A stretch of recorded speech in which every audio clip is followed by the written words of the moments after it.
2026-এ এসে আমরা যেটা দেখছি যে একটা দেশের রাষ্ট্রপ্রধান এবং তার ওয়াইফকে কিডন্যাপ করা যায় ভেনেজুয়েলা, এবং কেউ কিছু বলে না।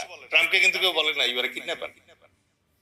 আপনি যদি তাকান তাহলে দেখবেন যে 28 এপ্রিলে যে অ্যাটাকটা শুরু হয়েছে ইরানের এগেইনস্টে, 1 মার্চ সরি তার ঠিক পরদিনই মেতে যেটা হইলো যে ইরানের সুপ্রিম লিডারকে মেরে ফেলছে। We don't say they are killers.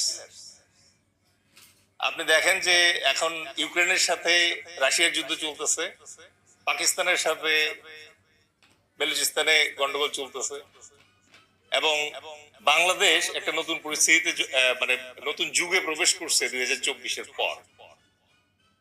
So এইরকম একটা পরিস্থিতিতে এসে এই যে প্রেক্ষিত যেটা বললো, এই প্রেক্ষিতে এসে বাংলাদেশের জন্য নতুন যে মানে অনুধাবন, সেটা হচ্ছে যে ইন্ডিয়ান হেজিমনিটা এখন আমরা খুব পরিষ্কারভাবে বুঝতে পারি। আগে কেন যেন এটা বুঝতে পারতাম না। ইভেন আমাকে যদি জিজ্ঞেস করেন, আমার সিনিয়র আছেন এই জায়গায়, ব্রিগেডিয়ার হাসান আলী স্যার আছেন, আমরা একটা সময় পর্যন্ত আসলে এই জিনিসটা ওভাবে বুঝতে পারতাম না, অথবা বোঝার চেষ্টা করলে থামায় দেওয়া হইতো, দমায় দেওয়া হইতো, হারায় মানে বিভিন্ন জায়গায় হারায় যেত। আপনারা জানেন মেজর জাহিদ 16টা গুলি খাইছে, হাত ছিঁড়ে ফেলছে মুচড়ায়। মেজর জিয়া পালায় যেতে বাধ্য হয়েছে, এখন পর্যন্ত 4টা মার্ডার কেসের ভার্ডিক্ট তার এগেইনস্টে আছে, এবং সে এখনো বাংলাদেশে ব্যাক করতে পারতেছে না।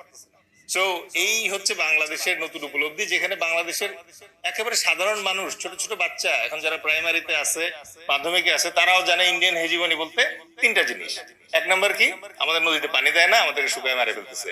ইন্ডিয়ান হেজিমনি মানে সেকেন্ড জিনিস কি, সেটা হচ্ছে যে আমাদের 4096 কিলোমিটার যে সীমান্ত আছে, এই সীমান্তে তারা কাঁটাতারের বেড়া দিছে এবং স্পেস রাখছে যেখানে সাপ কুমির ছাড়া যায়, এবং ওই সীমান্তে পৃথিবীতে একমাত্র ইন্ডিয়ান বিএসএফ এর কাছে একটা পারমিশন দেওয়া আছে, যেমন জেমস বন্ডকে দেওয়া ছিল লাইসেন্স টু কিল, ওই একই রকম একটা পারমিশন তাদেরকে দেওয়া আছে শুট এট সাইট।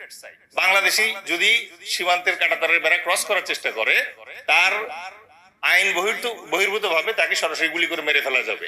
আর 3 নম্বরে যেই